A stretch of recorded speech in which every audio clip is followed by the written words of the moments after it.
கடைசி வரைக்கும் கட்சியில் வந்து ஏதோ பவர் வேணும், சீட்டு வேணும், அந்த மாதிரிலாம் யாருமே முடிக்கிட்டுலாம் வராத ஒரு மனிதர் ராமஜெயம். அவர் வந்து கேஎன்ஆருடைய மிகப்பெரிய பில்லர். எல்லாமே சுற்றி அவங்க குடும்பத்தில் உள்ளவங்களை சந்தேகப்பட வைக்கிற மாதிரியே விசாரிச்சாங்க. ஆனால் சுற்றி இவனுக்கு அந்த குடும்பத்தையே கோத்துறது பார்த்தாங்க. கையில எல்லாம் கம்பியால் போட்டு கட்டி ரொம்ப நேரம் துன்புறுத்தப்பட்ட பிறகுதான் அவர் படுகொலை செய்யப்பட்டார். உடனடியாக அவர் சாகலை. ரெண்டாவது அந்த கொலையில வந்து இருவேறு குழப்பங்களை ஏற்படுத்திட்டு இருப்பாங்க. இது மண்ணுக்காக நடந்த கொலையா, பெண்ணுக்காக நடந்த கொலையா, அப்புறம் முதல்ல குழப்பத்தை இருக்கு. இது அன்றைய அதிமுக வந்து ஸ்பீடா விசாரிச்சிருக்கலாம். சிபிஐ எந்த கேஸை பிடிச்சது? சிறுதாவூர் பக்கம் ஜெயலலிதாவோட 540 கோடி ரூபாய் பணம் எங்க போச்சு? கண்டெய்னர் இன்னைக்கு வரைக்கும் பிடிக்கல. இது சாத்தாங்குளத்தில் அடிச்சே கொண்டாடல போலீஸ்காரன், எடுக்க முடியல, அதை இன்னைக்கு வரைக்கும் பிடிக்கல. சூட்டோட சூடா ஒரு விஷயத்தை மூவ் பண்றது எப்படி? அதை எடுத்துட்டு ஆற விட்டு இப்ப பிடினா எங்க இருந்து பிடிக்கிறது? அது பாஸ்டர் விசாரிச்சிருக்கணும்ல. இவன் வண்டி தானே, இது எங்க போச்சு? இந்த வண்டி யார் எடுத்துட்டு போனா? எந்த கேள்வியுமே இல்லை. எல்லாமே கேள்விக்குறி விட்டு போயிட்டாங்க சார். பூரா பொய்யா எழுதி வச்சு இந்த கேஸை நீக்க வச்சு இந்த குடும்பத்துக்கு ஒரு நீதி வாங்காம ராமஜெயம் அவர்களோட ஃபோன் நம்பரை வாங்கி ஃபுல்லாக ட்ரேஸ் அவுட் பண்ணிருக்கணும்ல. யாருக்கு அவுட் கோயிங் பண்ணாரு, யாருக்கு இன்கமிங் பண்ணாரு, அவரோட கடந்த கால பிரச்சனைகள் என்னங்கிறத விசாரிச்சிருக்கணும். அதெல்லாம் விசாரிக்க வேண்டாம். என்ன சொல்ற, ராமஜெயம் செல்போனை வச்சுக்க மாட்டாரு, டிரைவரோட ஃபோனை வாங்கி பேசுவாரு.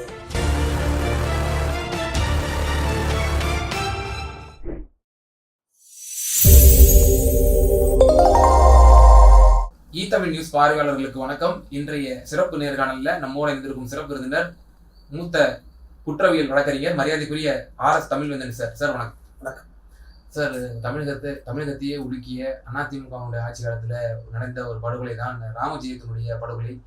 திருச்சி மாவட்டத்தை சார்ந்த மூத்த அமைச்சர் கே நேரு அவர்களுடைய சகோதரர். இவரோட படுகொலை வந்து இன்று வரை புரியாத ஒரு புதிராக, எந்த ஒரு முன்னேற்றமும் இல்லாத, கிட்டத்தட்ட 9 ஆண்டுகளும் அதிமுக ஆட்சி கடந்து இப்போது திராவிட முன்னேற்ற ஆட்சி 4 ஆண்டுகள் கடந்திருக்கு. கிட்டத்தட்ட 13 ஆண்டுகள் கடந்திருக்கு.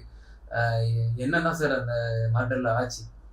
முதல்ல இதுக்குரிய அண்ணன் ராமஜெயம் அவர்கள் மரணத்திற்கு என்னோட ஆழ்ந்த இரங்கலையும் குற்றவாளிகளை விரைந்து கண்டுபிடிக்கணும் நான் முதல்ல கேட்டுக்கிறேன். அன்னாரை பிரிந்து வாழும் குடும்பத்திற்கு இந்த ஆழ்ந்த இரங்கலை தெரியப்படுத்தி கொடுக்குறேன். திருச்சி ராமஜெயம் வந்து அவ்வளோ பெரிய ஆளுமை. கலைஞர் ஒரு முறை போயிருந்தப்ப ஃபோன் பண்ணி, ராமஜெயம் எனக்கு ரொம்ப பசிக்குது, சாப்பாடு ரெடி பண்ணி வையே அப்படின்னு போட்டிருக்காரு. சாமியே கும்பிடாதுன்னா அவன்கிட்ட சோறு கேட்க வச்சுட்டேன்னு. கலைஞருக்கே ஊரில் நக்கல் அது. அந்த நையாண்டியில் அவரை தாண்டி ஹியூமர் சென்ஸ், அது மாதிரி நக்கல் இல்லை, ஹியூமர் சென்ஸ், பாயிண்ட்டுக்கு இப்போ ஸ்பான்டனியஸாக பேசுறது. ராமஜெயம் சாப்பாடு வை அப்படின்னு சொன்னார், ரெடி பண்ணிடுறேன் அப்படின்னாரு. சாமியே இல்லைன்னு சொன்னேன், கடைசி உன்னிட்டே சோறு கேட்க வச்சுட்டேன். ராமஜெயம்ல உன்னிட்டே சோறு கேட்க வச்சுட்டேன் அப்படின்னு சொன்னாரா. அப்படி ஒரு அந்த அளவுக்கு ஒரு நெருக்கமாக உள்ளவர். கடைசி வரைக்கும் கட்சியில் வந்து ஏதோ பவர் வேணும், எனக்கு சீட்டு வேணும், அந்த மாதிரிலாம் யாருமே முடிக்கிட்டுலாம் வராத ஒரு மனிதர் ராமஜெயம். அவர் வந்து கேஎன்ஆருடைய மிகப்பெரிய பில்லர், பின்னாடி இருந்து இயக்குனர். தான் இந்த இடத்துலையும் பதவிக்கு வரணுமோ பவுசுக்கு வரணுமோ அவர் ஆசைப்படவே இல்லை. கேஎன்ஆரும் அவ்வளோ ஒரு பிரியம் தம்பி மேலே. பாருங்க, ஒரு பெரிய கோயில் மாதிரி கட்டி ஒரு சிலையை வச்சு வணங்கிட்டு இருக்காரு. அங்கே ரீசெண்டாக ஒரு இன்டர்வியூ ஒன்று பார்த்தாங்க, ஐ திங்க் கலாட்டான்னு நினைக்கிறேன், சரியாக சொல்ல தெரியல, கலாட்டா தான். அதில் வந்து இதை பற்றி கேட்டோடனே அப்படியே அழுக ஆரம்பிச்சிட்டாரு. சின்ன பிள்ளைங்க மாதிரி அமைச்சர் அழ ஆரம்பிச்சிட்டாரு. சரி அப்புறம் எடுத்துக்கலாம் விடுங்க அப்படின்ட்டு கிளம்பி போயிட்டார். அமைச்சர் கேஎன்ஆருக்கு போய் பீடி சிகரெட்டு தண்ணி எந்த பழக்கமே கிடையாது. ஆக்சுவலாக அவங்க குடும்பமே வெஜிடேரியன், நான்வெஜ் கூட சாப்பிட மாட்டாரு. அவங்க ஃபேமிலியே நான்வெஜ் சாப்பிட்டா உள்ளே விட மாட்டாங்க அமைச்சரோட அம்மா. அந்த மாதிரியான ஒரு வளப்புல வளர்ந்தவர். ஏதாவது கெட்ட பேர் இருக்கா அமைச்சர் மேலே சொல்றேன். கோவப்படுவாப்புல, கோவம் இருக்கிற இடத்துல குணம் இருக்கும், கோவம் வரும், அது எல்லாருக்கும் வர்றது தானே. அது வேற ஒண்ணுலாம் அவர் செஞ்சிட மாட்டாரு. ஆனா ரொம்ப அன்பா உள்ளவர்.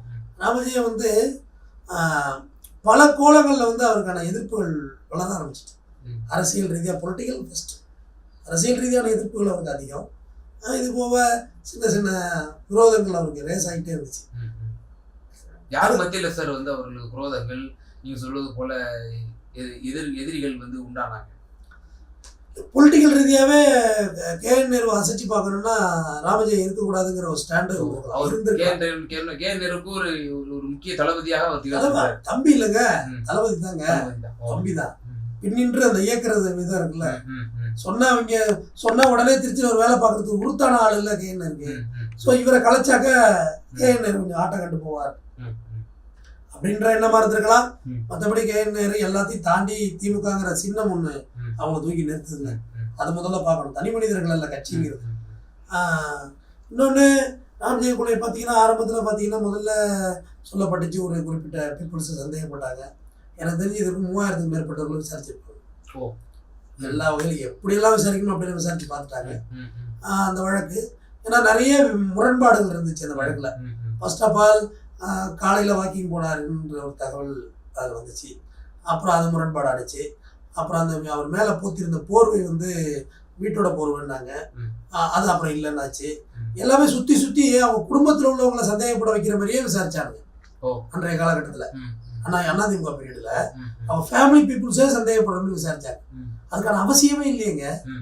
நீ எனக்கு ஈக்குவல் போட்டியாக வந்தால் தானே நான் உங்களை ஏதாவது பண்ணணும். ஈக்குவல் போட்டியாக வந்தாலும் நீ என் தம்பி இல்லை, உனக்கு ஒரு பொறுப்பு கொடுத்துட்டு போகிறேன். நான் தெற்கு மாவட்ட செயலாளர் வடக்கு மாவட்ட செயலாளர் இருந்து போகிறேன். அதில் என்ன இருக்கு? நான் ஒரு தொகுதியில் எம்எல்ஏ இல்லைன்னா நீ ஒரு தொகுதியில் எம்எல்ஏ இருந்து நல்லது தானே. ஒரு குடும்பத்தில் 2 எம்எல்ஏ இருந்தால் நல்லது தானுங்க. அப்படிலாம் அவர் அரசியலுக்கே வரலைங்க. அவரு அண்ணனுக்கு தான் அந்த பதவின்னு கடைசி வரைக்கும் அந்த அந்த அண்ணன் மேலே உள்ள அந்த மதிப்போடே அவர் இருந்தார். ஆனால் சுற்றி சுற்றி இவனுக்கு அந்த குடும்பத்தையே கோத்துறது பார்த்தாரு. அவங்களுக்குள்ளே தான் இருக்காங்க. அதுக்கெல்லாம் அவசியமே இல்லையே. ஏதாவது கான்ட்ரவர்சி இருக்கணும்ல, இல்லவே இல்லை.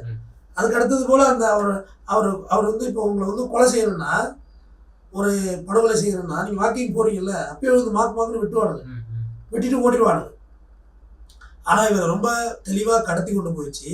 கையில எல்லாம் கம்பியால் போட்டு கட்டி ரொம்ப நேரம் துன்புறுத்தப்பட்ட பிறகுதான் அவர் படுகொலை செய்யப்பட்டார். உடனடியாக அவர் சாகலை. ரெண்டாவது அந்த கொலையில் வந்து 2 குழப்பங்களை ஏற்படுத்தி வச்சுட்டு போனாங்க. என்னன்னா, வாயில மண்ணள்ளி போடுறது செத்த பிறகுனா நீங்கள் இடம் நிலம் இந்த மாதிரி விஷயங்களை நீங்கள் என்கிட்ட நீங்கள் ஆக்கிரமிச்சிருந்தீங்கன்னா வாயில மண்ணள்ளி போடுவாங்க. இது ஒரு ரொம்ப காலமாக இருக்கிற விஷயம், மண்ணள்ளி போடுறது வாயில. அது மாதிரி பிறப்பு உறுப்பை ஆண் உறுப்பை அறுத்து வாயில வச்சிருந்தாங்க. அது வந்து லேடிஸ் மேட்டருக்கு தான் அதை செய்வாங்க. லேடிஸ் மேட்டரில் அந்த பொண்ணோட மனைவியோ தங்கையோ தப்பாக நடந்துக்கிட்டா அதை செய்வாங்க. இது 2ஐயும் அவர் இதில் செஞ்சிருந்தாங்க. இது முதல் குழப்பத்தை ஏற்படுத்துறது. இது மண்ணுக்காக நடந்த கொலையா பெண்ணுக்காக நடந்த கொலையா அப்படின்னு முதல்ல குழப்பத்தை ஏற்படுத்துது. இது அன்றைய அதிமுக வந்து ஸ்பீடாக விசாரிச்சிருந்திருக்கலாம். தொடர்ச்சியாக அவங்க தான் இருந்தாங்க. விசாரிச்சிருந்தாலே அன்னைக்கே விசாரிச்சு பிடிச்சிருந்துருக்கலாம். ஆனால் அவங்க விசாரிக்காம சிபிஐக்கு தாண்டி விட்டாங்க கேஸை. சிபிஐ எந்த கேஸை பிடிச்சது? சிறுதாவூர் பக்கம் ஜெயலலிதாவோட 540 கோடி ரூபா பணம் எங்கே போச்சு? கண்டெய்னர் இன்னைக்கு வரைக்கும் முடிக்கல. ரயிலில் செல்லாத பணம் முடிச்ச ட்ரில்லு போட்டு எடுத்தாருங்களே, அதை இன்னைக்கு வரைக்கும் முடிக்கல. பெனிக் ஜெயராஜ் கொலை வழக்கு இது சாத்தாங்குளத்தில் அடிச்சே கொண்டாடல போலீஸ்காரன் ஏடிபி பிரிவில், அதை இன்னைக்கு வரைக்கும் பிடிக்கல. இப்படியா சிபிஐ போன வழக்கு சக்கர சுப்பு சார் பையன், அந்த வழக்கு சிபிஐ அப்படி தான் இருக்கு. ராமஜெயம் சார் வழக்கு சிபிஐ போட்டு நின்று போச்சு. சிபிஐ ஒரு கட்டத்தில் சுற்றி பார்த்துட்டு இந்தாங்க நீங்களே வச்சுங்க, எங்களுக்கு ஒன்றும் பண்ண முடியாது, நீங்களே விசாரிங்கிறாங்க. இப்போ கிட்டத்தட்ட 10 ஆண்டுகள் தாண்டிட்டு 10 ஆண்டுகள் தாண்டி எவ்வளோ தடயங்கள் மாறி இருக்கும், அந்த இடங்கள்லாம் எவ்வளோ மாறி இருக்கும். சூட்டோட சூடும்பாங்க, ஆறுல கஞ்சி பழங்கஞ்சிம்பாங்க. சூட்டோட சூட ஒரு விஷயத்தை மூவ் பண்ணுறது எப்படி, அதை எடுத்துட்டு ஆற விட்டு இப்போ இப்படின்னா எங்கே இருந்து பிடிக்கிறது? முதல்ல இன்னொரு விஷயம் சொல்கிறேன். இப்போ உண்மையும் கண்டறி சோதனை நடந்துச்சு. பல ரவுடிஸ் தானாகவே முன்வந்து என்னையும் செக் பண்ணுங்கண்ணா. ஏன்னா ஒருவேளை நம்மளை சந்தேகப்படுறாங்களோங்கிற பயம் வேற பாதி பேருக்கு வந்துருச்சு. என்னையும் செக் பண்ண அதுலேயும் ஒன்றும் பெரிய லெவலில் குழுவெல்லாம் கிடைக்கல. ஏன்னா இன்னொன்று சொல்கிறேன், இத்தனை ஆண்டுகளில் அவங்க இறந்தே போயிருந்தா கூட எனக்கு தெரியாதுல்ல. கொலையாளி உண்மை கொலையாளி வாகன விபத்துலையோ உடம்பு சரியில்லாம வேற ஏதோ கொலை கேஸ்ல இறந்து போயிருந்தா எப்படி தெரியும்? நீண்ட இடைவெளிங்க. அப்போ வேற ஒரு கேஸ்ல தண்டனை இருந்தாலே 10 வருஷம் எனக்கு ஜெயில இருப்பான். அது யாருன்னே தெரியாம கூட போயிட்டு இருப்பான். நீர்த்து போக வச்சுட்டாங்க. ஏடிஎம்கே பீரியட்ல ஈஸியா பிடிச்சிருந்துருக்கலாம். இப்போ அதுக்காக இதே மாறி போச்சுங்க. அந்த இடம் எல்லாம் மாறிட்டு அந்த வண்டி ஒன்று அந்த டெம்போ டிராவலர் இருக்குல்ல, கிட்னாப் பண்ண டெம்போ டிராவலர், அது வந்து இங்க எடுத்தாங்க, எங்க புதுப்பேட்டையில் எடுத்தாங்க. அது ஒரு பாஸ்டரோட வண்டி. ஆர்சிபுக்கு பார்த்தா அந்த பாஸ்டர் விசாரிச்சிருக்கணும்ல, இது வண்டி தானே, இது எங்க போச்சு இந்த வண்டி, யார் எடுத்துட்டு போனா, எந்த கேள்வியுமே இல்லை. எல்லாமே கேள்விக்குறி விட்டு போயிட்டாங்க கேஸ. ஒரு வண்டி கிடைச்சிட்டு இல்ல, சம்பவத்துக்கு ஈடுபட்ட வண்டி, அந்த வண்டியோட ஓனரை நீங்க விசாரிச்சிருக்கணும்ல, யார்கிட்ட போனுச்சு வண்டின்னு, அதெல்லாம் யாருன்னே தெரியலையே. பாஸ்டருங்கிறத நான் தான் சொல்றேன், வேற என்ன தகவல் இருக்குது தாண்டி இதுல, அதோட நிறுத்திக்கிட்டாங்க. ஒரு பாஸ்டர் வண்டி அவ்வளவுதான், அதுக்கு மேல தகவல் இல்லை. ராமஜெயம் அவர்களோட ஃபோன் நம்பரை வாங்கி ஃபுல்லாக ட்ரேஸ் அவுட் பண்ணியிருக்கணும்ல, யாருக்கு அவுட் கோயிங் பண்ணாரு, யாருக்கு இன்கமிங் பண்ணாரு, அவரோட கடந்த கால பிரச்சனைகள் என்னங்கிறத விசாரிச்சிருக்கணும். அதெல்லாம் விசாரிக்கவே இல்லை. கேட்டால் சொல்ல ராமஜெயம் செல்ஃபோனே வச்சுக்க மாட்டாரு, டிரைவரோட ஃபோனை வாங்கி பேசுவாரு, கூட்டத்தில் நிற்கிறவங்களோட ஃபோனை வாங்கி பேசுவாரு அப்படின்னு சொல்லிட்டாங்க. அப்படியே அங்கே பேசுவாங்க ஒரு பெரிய ஆளு, அப்படி தான் பேச முடியுமா? அது மாதிரி நமக்குன்னு ஒரு நம்பர் இருக்கும்ல. ஏதோ ஒரு எமர்ஜென்சிக்காலே யார்கிட்டயே வாங்கி சார்ஜ் இல்லைன்னா உங்கள்கிட்ட வாங்கி பேசுறது தான். அதுக்காக அதே கட்டமைச்சிட்டாங்க. இவர் எல்லாரும் போனையும் வாங்கி பேசுவார்.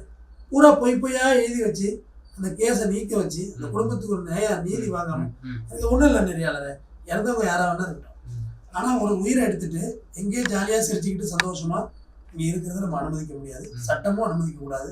உரிய குற்றவாளிகளை விரைந்து கண்டுபிடிக்க கேட்டுக்கொள்கிறேன். இல்லை, அப்போது முக்கிய எதிர்கட்சியாக இருந்த கலைஞர் அவர்கள் வந்து எப்படிலாம் சார் அதிமுக அரசுக்கு வந்து கடுமையான ஒரு நெருக்கடியெல்லாம் கொடுத்தாரு. சட்டமன்றத்திலே இதை பற்றி கேள்வி கேட்டாங்க. போலீஸ் விசாரிக்குது அப்படிங்கிற பதில தான் ஜெயலலிதா சொன்னாங்க. அலட்சியமாக தான் பதில் தான் சொன்னாங்க. பெரியா சட்டமன்றத்தில் அமளியே ஏற்படுத்தாரு. ரெண்டாவதுல நேரா அண்ணா வந்து ரொம்ப ஃப்ரீஸ் ஆகிட்டார். நான் ஒரு கை உடஞ்ச மாதிரி ஆயிடுச்சு. ரொம்ப குடும்ப பின்னணியில் உள்ளவருங்க, விவசாயம் சார்ந்த மனிதர். யார் நேரு அவருடைய நீங்கள் அவர்கிட்ட பேசி பாருங்க, நல்லா ஒரு அறிமுகம் உங்களுக்கு இருக்கும். அவர் சொன்னார், நீங்கள் பேண்ட் சட்டையெல்லாம் போட மாட்டீங்கன்னு கேட்டாங்க. ஒரு நிமிஷம் பேண்ட் சட்டையெல்லாம் வச்சுருக்கேன், நிறையா போடுவேன். நான் பழகிறதெல்லாம் கிராமத்து மக்களோட பழகிட்டு இருக்கேன். பேண்ட் சட்டை போட்டால் அந்நியமாயிடுவோம்னாரு அந்த வார்த்தை. இன்னமும் நான் ஊருக்கு போனால் வேட்டி கட்டுறதுக்காரனா அவரோட அந்த வார்த்தை தான். அந்த ஊரை விட்டு விலகி நிற்கிற மாதிரி தெரியும், அந்நியமாயிடுவோன்னு. புல்லட் விவசாயம் அவரோட ஸ்டைலே வேற. நேரு கார் பிரியர்.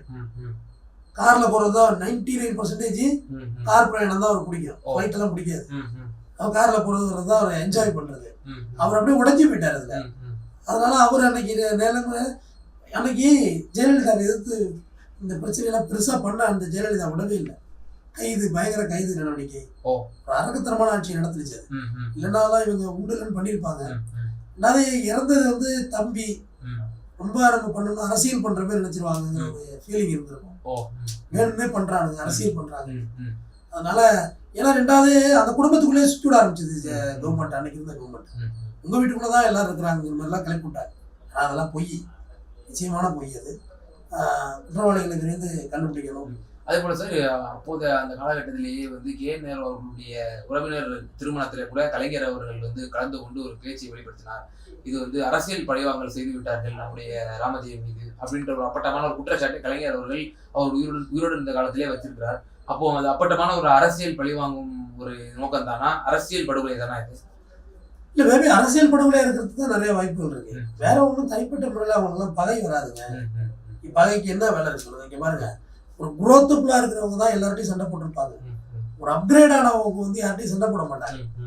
நேரு இயல்பாவே பெரிய பணக்காரர், லால்குடியில பல ஏக்கர் நிலங்களுக்கு சொந்தக்காரர். அவருக்கு எல்லாம் வந்து இந்த மாதிரி இடத்த மீட்டு போடுறது, அட்டையை போடுறது, பொது இடத்த மீட்டு போடுறதுலாம் அவங்க வேலையே இல்லை. பொலிட்டிக்கல் அவ்வளவுதான். ஆனா அதனால இது அரசியல் பழிவாங்களா இருக்கிறது தான் நிறைய வாய்ப்புகள் இருக்கு. பட் நம்ம இது தெரியாம இது ஒரு சினாரியோ நம்ம கட்டமைக்க வேண்டாம். விசாரணையில போயிட்டு இருக்கு, டைவர்சிட்டி ஆயிடும். அதனால பொதுவா ஒரு கொலைக்கு என்ன தீர்வோ அதை எடுக்க வேண்டும். அதே போல சார், இந்த வழக்கை விசாரித்தது அதிமுக ஆட்சி காலத்துல ராமானுஜம் என்கிற ஒரு அதிகாரி தான். அவர் ரொம்ப மிகவும் ஒரு நேர்மையான அதிகாரி. அவர் இந்த சார்ஜ் ஷீட்டையே வந்து ஒரு பல சந்தேகத்துக்கு உட்படுத்தினார், ஆட்சேபனைக்கு உட்படுத்தினார் அப்படின்லாம் கூட சொல்றாங்களே. அவருடைய நடவடிக்கைகளுமே கூட ஒரு ஸ்லாக்னஸ் இருந்துச்சு. எந்த விசாரணையுமே வந்து அரசு சார்ந்துதான் விசாரணை, அரசுகிட்ட தான் துறை இருக்கு. அரசு என்ன சொல்லுதோ அதான் கேட்பாங்க. ராஜீவ்காந்தி கொலை வழக்கில் வந்து சிபிஐ அதிகாரி ரகோத்தமன் ரிட்டையர் ஆகி சொல்றாரு, எனக்கு அந்த வழக்கு நான் சரியா விசாரிக்கல, எனக்கு நிறைய அரசியல் தலையீடு இருந்துச்சு, நிறைய பேரை விசாரிக்காம கேஸை க்ளோஸ் பண்ண வச்சாங்கன்னு சொல்றாரு. அதுக்கு என்ன சொல்றீங்க? யார் அன்னைக்கு ஃபோர்ஸ் பண்ணது? அவர் யார் ஃபோர்ஸ் பண்ணது? ரகோத்தமன்ட்ட கேட்கணும்ல. எதையுமே கண்டுக்க மாட்டாங்க. பதில் சொல்லணும்ல. ரகோத்தமனை கூப்பிட்டு யார் போன தலையிட்டது, என்ன நடந்துச்சு, உண்மைன்னு தெரியணும். ரிட்டையர் ஆனது பதில் சொல்றாரு அவரு ரகோத்தமன், சிபிஐ. ஸோ அரசியல் தலையீடு இல்லாம எப்படி இருக்கும்? அரசியல் சொல்றது அந்த வழக்கு அப்படியே போட்டு கிடப்பிலன்னா அப்படியே போட்டுருவாங்க போலீஸ். 100 வாட்டி போய் கேட்டாலும் பதிலே இருக்காது. அரசியல்ங்கிறது தலையீடு இருக்கும் நிச்சயமா. பட் இப்போ இத்தனை 10 வருடம் கழிச்சு திமுக வந்து உங்களுக்கு எதாவது சொல்றீங்க, என்ன விடமே மாறி போச்சு. உண்மை கண்ட சோதனை தான் நடத்தினாங்க, வேற என்ன நடத்துறது அதுக்கு மேல இருக்கு.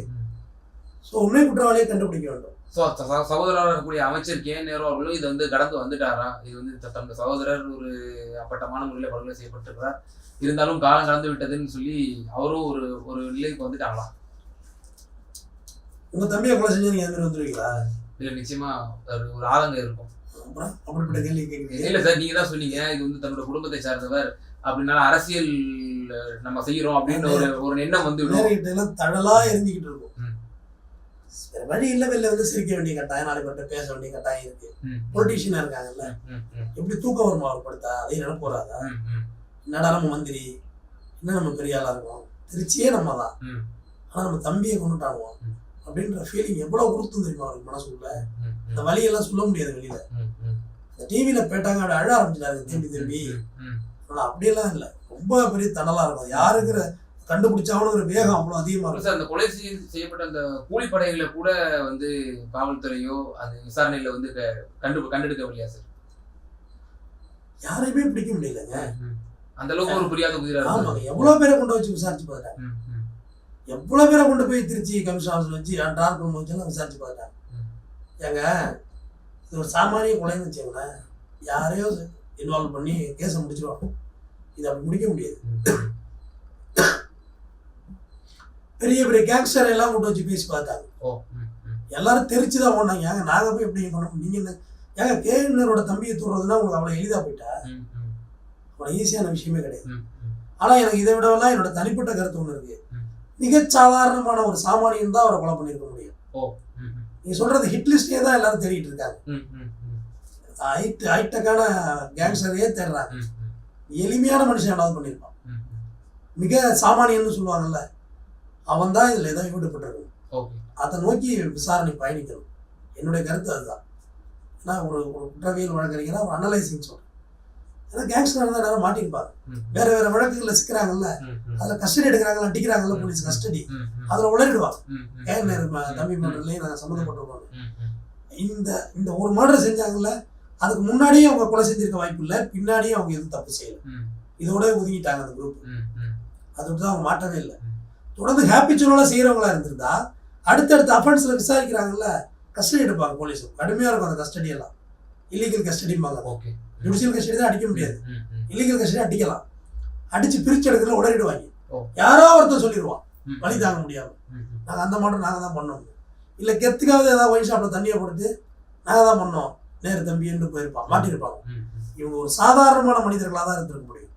இன்னும் சொல்ல போனா ஒரு குடும்பமா பண்ணிருக்கிறதுக்கு வாய்ப்பு இருக்கு. பாபநாசம் படத்துல பண்றாங்கல்ல, கமல் எல்லாரும் சேர்ந்து பண்றாங்க, கடைசி வரையும் பிடிக்க முடியுதா? பிடிக்க முடியல. காரணம் அந்த குடும்பம் ஒத்துழைக்கும். ஒரு அப்பாவை மாட்டிவிட அது புள்ளைய மாட்டிட மாட்டான் அப்ப, பொண்டாட்டியை மாட்டிட மாட்டான் அப்ப, புருஷனை மாட்டிட மாட்டான் பொண்டாட்டி. கிளப்பிங் ஒரே பிளட்டுக்குள்ளே கிளப்பிங் இருக்கும். அவங்களுக்கு பிடிக்கவே முடியாது. காரணம் மாட்டிட மாட்டாங்க. ஒருத்தர் பிரிஞ்சு போய் இன்னொருத்தர் உண்மையை சொல்லிட மாட்டாங்க. எங்க அப்பா கொலை செஞ்சாரு நான் போய் சொல்லிடுவேனா? இல்ல என் பையன் கொலை செஞ்சாரு அப்பா சொல்லுவாரு, சொல்ல மாட்டார். ஸோ அதை நோக்கியும் விசாரணை போக வேண்டியது தான் இந்த வார்த்தையை விட்டு. பல்வேறு விவகாரங்கள்ல இந்த ராமஜெயம் அவர்களுடைய இந்த படுகொலை சம்பந்தமாக பல அரிய தகவல்களை எங்க நேயர்களுக்கு பகிர்ந்து வைக்க. நமது தமிழ் நியூஸ் சேனலில் உங்களது பொருட்களை வெறும் 500 ரூபாயில் விளம்பரம் செய்ய வேண்டுமா? தொடர்புக்கு 7806942275 தொடர்பு கொள்ளுங்கள்.